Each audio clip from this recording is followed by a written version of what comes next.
Monsieur le Président de la République, Madame et Messieurs les ministres, les Français de Grèce sont venus nombreux à votre rencontre ce soir, Monsieur le Président de la République. Ils sont très heureux de votre visite dans ce pays qu'ils aiment et dont ils vivent les heures difficiles aux côtés de leurs amis grecs. Par leur travail, par leur présence, par leurs liens familiaux, ils contribuent à enrichir chaque jour et dans tous les domaines la relation entre les deux pays et les deux peuples. Votre visite est symbolique de tout ce qui unit la France à la Grèce dans une relation d'amitié qui ne s'est jamais démentie. Monsieur le Président de la République, au nom de tous nos compatriotes présents ce soir, je me permets de vous en remercier.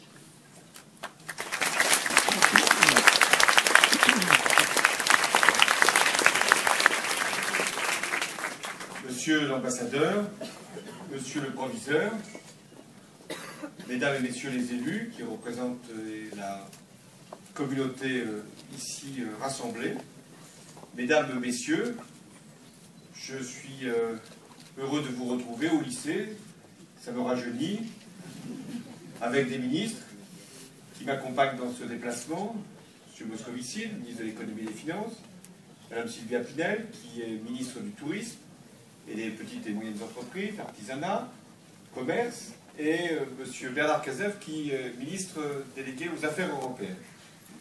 Je viens comme ami de la Grèce, dans un moment éprouvant pour le peuple grec, qui vit depuis 6 ans de la récession, dans les efforts constamment réclamés, dans les sacrifices, et vous êtes suffisamment témoin de cette situation pour que je ne la décrive pas davantage.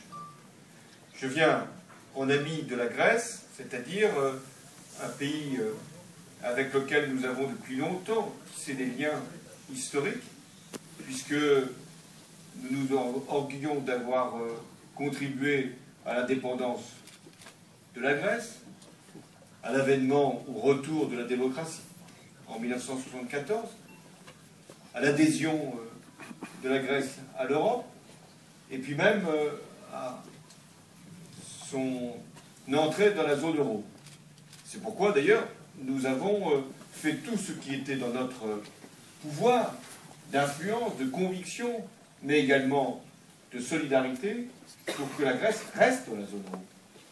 Nous l'avons fait d'ailleurs pour la Grèce, nous l'avons fait pour l'Europe.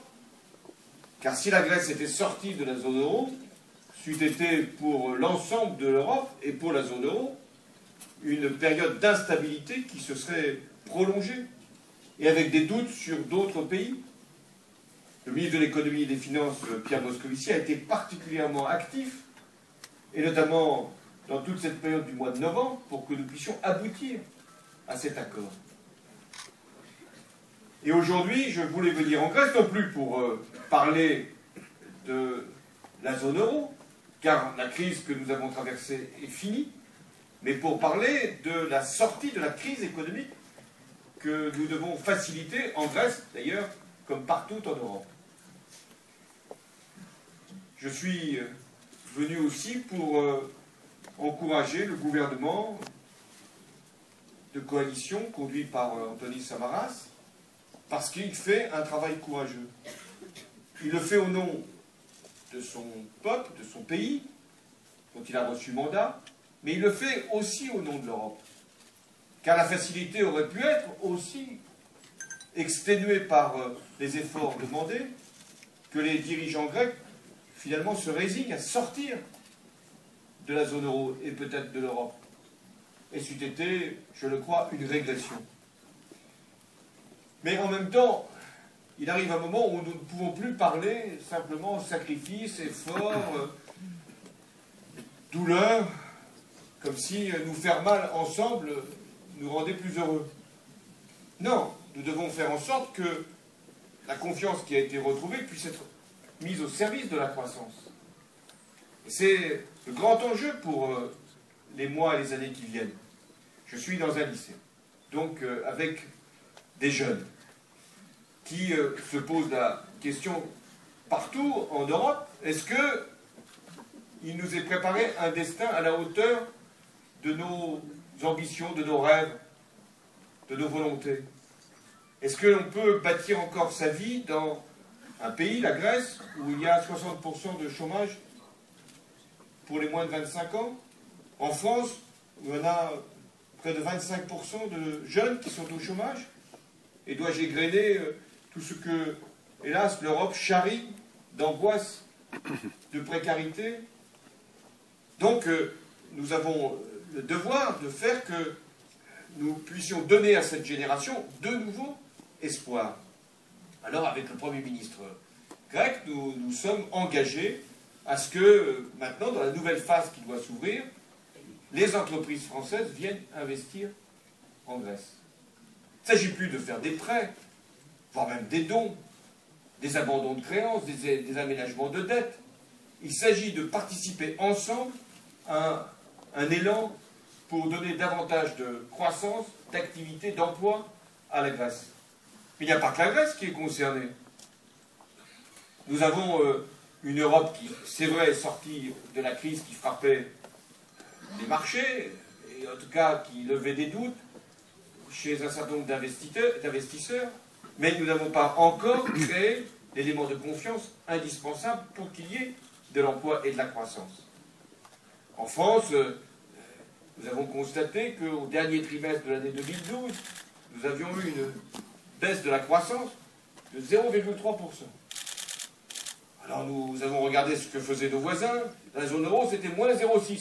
Nous aurions pu nous dire, grande victoire, nous faisons moins 0,3, les autres font moins 0,6. Enfin, c'est quand même des moins. Et pour ce que j'ai appris au lycée, moins plus moins, ça fait toujours moins.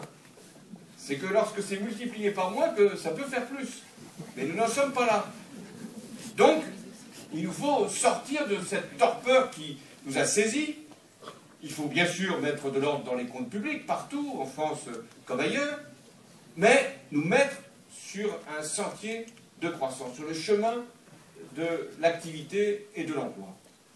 Et ici, en Grèce, beaucoup dépendra de la volonté des entreprises françaises d'investir.